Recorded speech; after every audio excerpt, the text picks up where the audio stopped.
आज मैं चर्चा करने जा रहा हूँ चित्र। तो इसको मैंने 4 कैटेगरीज में डिवाइड किया है चित्र को विस्तृत रूप से जानने के लिए। आप ध्यान देंगे, सबसे पहले चित्र का परिचय हम लोग परिचय प्राप्त करेंगे, चित्र होता क्या है। उसके बाद इसके प्रयोग पर, चित्र का प्रयोग क्यों, कब और कहाँ किया जाता है। इसके बाद हम बात करेंगे चित्र की महत्व, उपयोगिता, अथवा बोल सकते हैं क्या कारण है चित्र का हम उपयोग करते हैं। यहाँ स्पष्ट रूप से दिख रहा है। और उसके बाद मैं बात करूंगा चित्र प्रयोग में सावधानियां, क्या क्या सावधानियां बरतनी चाहिए। तो सबसे पहले चित्र का परिचय प्राप्त करेंगे, चित्र होता क्या है। तो मैंने यहाँ पर लिखा भी है, अब ध्यान से देखेंगे। चित्र किसी व्यक्ति, वस्तु, पशु पक्षी अथवा प्रकृति की पेंटिंग अथवा छवि होती है जिसमें व्यक्ति का चेहरा और उसकी अभिव्यक्ति प्रमुख होती है, जबकि वस्तु अथवा प्रकृति में उसका रंग एवं आकार प्रमुख होता है। यानी यहाँ कहने का अर्थ है कि जब व्यक्ति की पेंटिंग अथवा जो चित्र होगा तो उसमें क्या होगा, उसका चेहरा और क्या अभिव्यक्ति हो रही है ये प्रमुख होगा। जबकि हम वस्तु की बात करेंगे, पशु पक्षी की बात करेंगे, प्रकृति, तो उसमें रंग और उसका आकार प्रमुख होता है। भाषा शिक्षण में इसका उपयोग दृश्य सहायक शिक्षण सामग्री के रूप में किया जाता है। यानी चित्र क्या होता है, चित्र क्या है, तो भाषा शिक्षण का एक उपागम जिसकी सहायता से हम क्या करते हैं, तो शिक्षण को हम सरल और बोधगम्य बनाते हैं। ये इसका प्रमुख इसका उपयोग होता है। प्रारंभिक कक्षाओं में बालक में अध्ययन के प्रति रुचि उत्पन्न करने के लिए चित्रों के माध्यम से शिक्षण प्राप्त किया जाता है। बालकों को रंगीन चित्र दिखाए जाते हैं। चित्र दिखाते समय यह प्रयास किया जाता है कि चित्र वैसा ही दिखाया जाए जिससे बालक पूर्व से भली भांति परिचित हो। यानी जिस वस्तु को बालकों ने देखा है, जिस व्यक्ति को पहचाना है, जो हम पशु या पक्षी दिखाए जा रहे हैं, कभी न कभी वो देखा हो, वैसे हम चित्रों को सर्वप्रथम ये प्रयास करते हैं कि वैसे चित्र दिखाएं।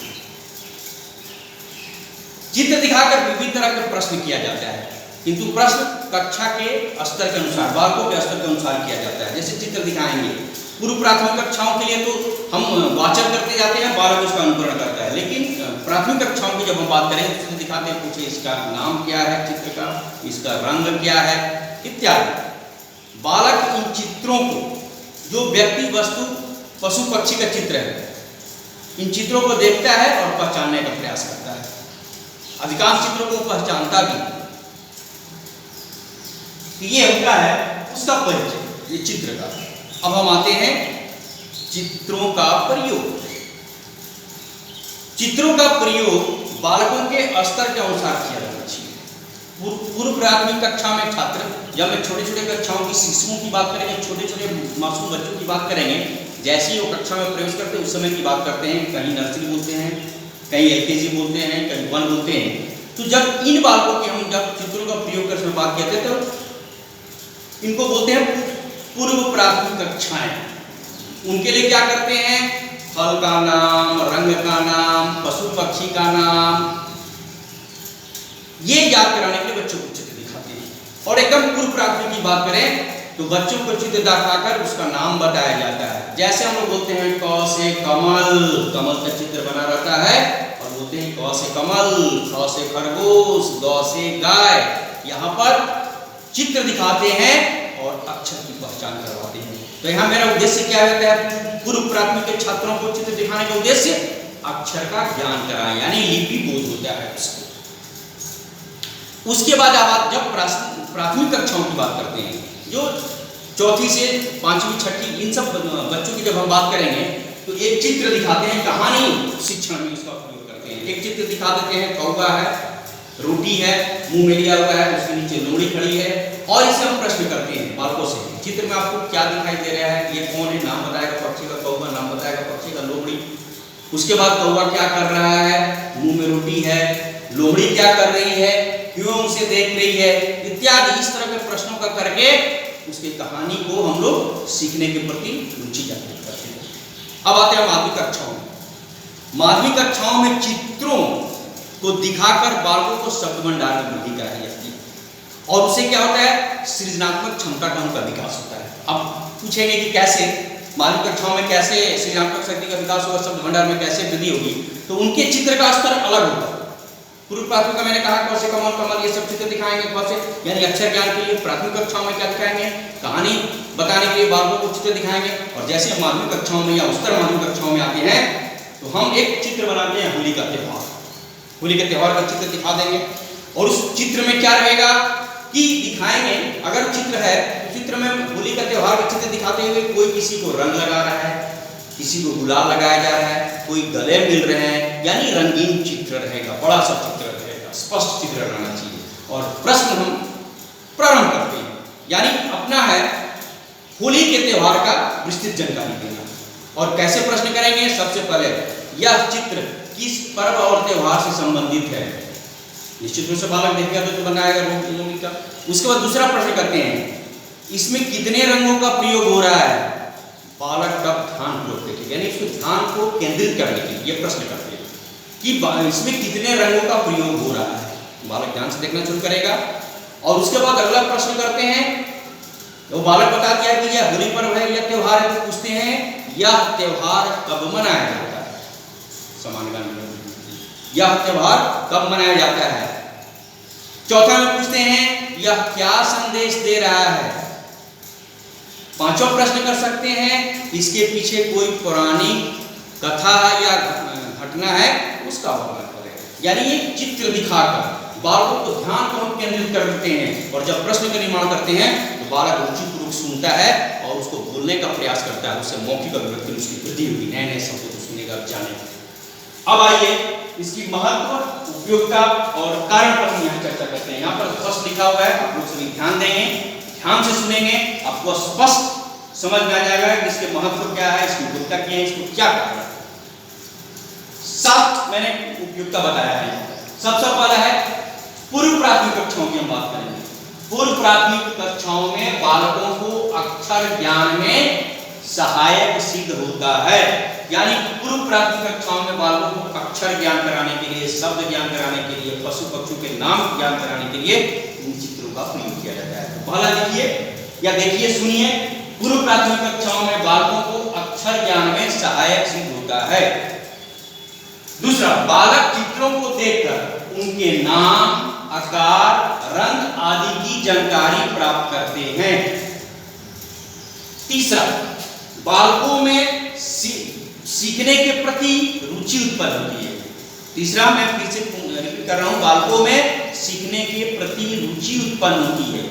चौथा, चित्रों को ध्यानपूर्वक देखने, यानी बालकों में यहां सब समझने का प्रयास करिए, सब में बालक के लिए है। बालकों में चित्रों को ध्यानपूर्वक देखने, चित्रों को पहचानने एवं निरीक्षण की क्षमता का विकास होता है। यानी चित्रों को देखने, उसको पहचानने और निरीक्षण करने की क्षमता का विकास होता है। पांचवा में आते हैं, बालकों में संकोच और झिझक समाप्त होगा और मौखिक अभिव्यक्ति में वृद्धि होगी। बालकों में क्या होगा, संकोच और झिझक समाप्त होगा और मौखिक अभिव्यक्ति में वृद्धि होगी, क्योंकि हम उसको पूर्व प्राथमिक कक्षाओं से ही चित्रों का प्रयोग करते आ रहे हैं। बालक क से बोलेगा कमल, ख से खरगोश, ग से गाय, और धीरे धीरे शब्दों का निर्माण कराते हैं, रंगों का नाम दिलवाते हैं, पशु पक्षियों का नाम याद करवाते हैं, चित्र दिखा के बालक की धीरे धीरे मौखिक अभिव्यक्ति मिलती है। जब प्राथमिक कक्षाओं में जाता है, माध्यमिक कक्षाओं में जाता है, चित्रों से हम प्रश्न, विभिन्न तरह के चित्रों का हम प्रयोग करते करते उसको प्रश्न करते हैं, उसको मौखिक अभिव्यक्ति में वृद्धि होती है। उसके बाद आते हैं सृजनात्मक क्षमता का विकास। जैसे मैंने आपको माध्यमिक कक्षाओं के लिए उदाहरण दिया था कि होली के त्योहार का चित्र बनाकर विभिन्न तरह के जब हम प्रश्न का निर्माण करेंगे, इसमें क्या होगा, सृजनात्मक क्षमता का विकास होगा, बालक सोचे। और तर्कपूर्ण प्रश्न भी देते हैं कि यह पर्व क्या संदेश देता है, या चित्र दिखा के यह चित्र क्या संदेश देता है। जैसे मैंने होली का दिया था उदाहरण, इसमें पौराणिक घटनाओं का या कोई कारण के आप वर्णन करें, तो इससे क्या होगा, उनके सृजनात्मक क्षमता का विकास होगा और बालकों के शब्द भंडार में वृद्धि होगी। निश्चित रूप से हम जानते हैं कि जब चित्रों का प्रयोग करेंगे, विभिन्न बालकों के स्तर के अनुसार जब हम चित्रों का प्रयोग करते हैं तो उसको धीरे धीरे अगर पूर्व प्राथमिक कक्षाओं से, प्राथमिक कक्षाओं में, माध्यमिक, उच्चतर माध्यमिक, यानी जैसे जैसे बालकों के स्तर के अनुसार चित्रों में हम विस्तृत करते जाएंगे, उसके अनुसार चित्र का प्रयोग करेंगे तो बालक बोलना सीखेगा, नए नए शब्दों का निर्माण होते होते धीरे धीरे भाषा पर उसका अधिकार प्राप्त होते जाता है। अब आते हैं कि चित्रों के प्रयोग में क्या क्या सावधानियां बरतनी चाहिए। तो अब हम बात करेंगे चित्रों के प्रयोग में सावधानियां। चित्रों के प्रयोग में सावधानी नंबर 1, पहला, यहाँ पूरा मैं 5 सावधानियों पर चर्चा करने जा रहा हूँ। 5 सावधानियों को मैंने ब्लैक बोर्ड में लिख रखा है आपके समय को बचाने के लिए और आपके श्रम को बचाने के लिए, स्पष्ट रूप से दृष्टिगोचर होगा। पहला, चित्रों का प्रयोग बालकों के स्तरानुसार किया जाना चाहिए। पहला क्या है, चित्रों का प्रयोग बालकों के स्तर के अनुसार किया जाना चाहिए। मैंने पहले ही चर्चा कर रखा है इस पर पूर्ण रूप से, जैसे पूर्व प्राथमिक के लिए अलग चित्रों का प्रयोग, प्राथमिक कक्षा के लिए अलग, माध्यमिक के लिए अलग, उच्चतर माध्यमिक के लिए अलग चित्रों का प्रयोग। दूसरा नंबर, चित्र इतने स्पष्ट, रंगीन तथा आकर्षक होने चाहिए कि प्रत्येक बालक उसे देखकर वास्तविक व्यक्ति, वस्तु या पदार्थ के आकार एवं रंग से परिचित हो जाए। यानी चित्र पूरे स्पष्ट होने चाहिए, इतना रंगीन होना चाहिए और स्पष्ट कि जिस चित्र को हम दिखाएं बालक उस व्यक्ति या चित्र को पहचान ले और उससे भली बात परिचित हो। तीसरा, चित्रों का आकार बड़ा होना चाहिए ताकि प्रत्येक बालक अपने स्थान से उसे स्पष्ट रूप से देख सके। मैं फिर से रिपीट कर रहा हूं, तो ध्यान देंगे चित्रों का आकार बड़ा होना चाहिए ताकि प्रत्येक बालक अपने स्थान से उसे स्पष्ट रूप से देख सके। यानी चित्र का आकार उतना बड़ा होना चाहिए कि प्रत्येक बालकों के लिए दृष्टिगोचर हो उसके स्थान से। चौथा, चित्रों में पाठ से संबंधित मुख्य बातें ही दिखाई जानी चाहिए, अन्यथा प्रमुख बातें लुप्त हो जाएगी और भ्रम की स्थिति उत्पन्न होगी। फिर से मैं रिपीट कर रहा हूं, चित्रों में पाठ से संबंधित मुख्य बातें ही दिखाई जानी चाहिए, अन्यथा मुख्य बातें लुप्त हो जाएगी और भ्रम की स्थिति उत्पन्न होगी। यानी विद्यार्थी असमंजस की स्थिति में आ जाएंगे, इसीलिए मुख्य बातें दिखाई जानी चाहिए। और पांचवा आते हैं और अंतिम, चित्रों को मेज अथवा दीवार पर टांग कर प्रदर्शित करनी चाहिए। पांचवा क्या है, चित्रों को मेज अथवा दीवार पर टांग कर प्रदर्शित करनी चाहिए।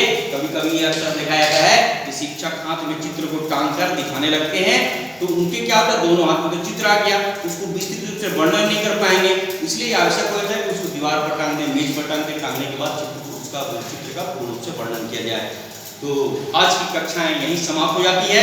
मैंने बताया आपको यहाँ पर 5 सावधानियां, 5 सावधानियों पर आप समझ गए होंगे, मुझे पूर्ण विश्वास है। तो आज चित्र का अध्याय यहीं समाप्त होता है। सबको समझ में आएगा। धन्यवाद।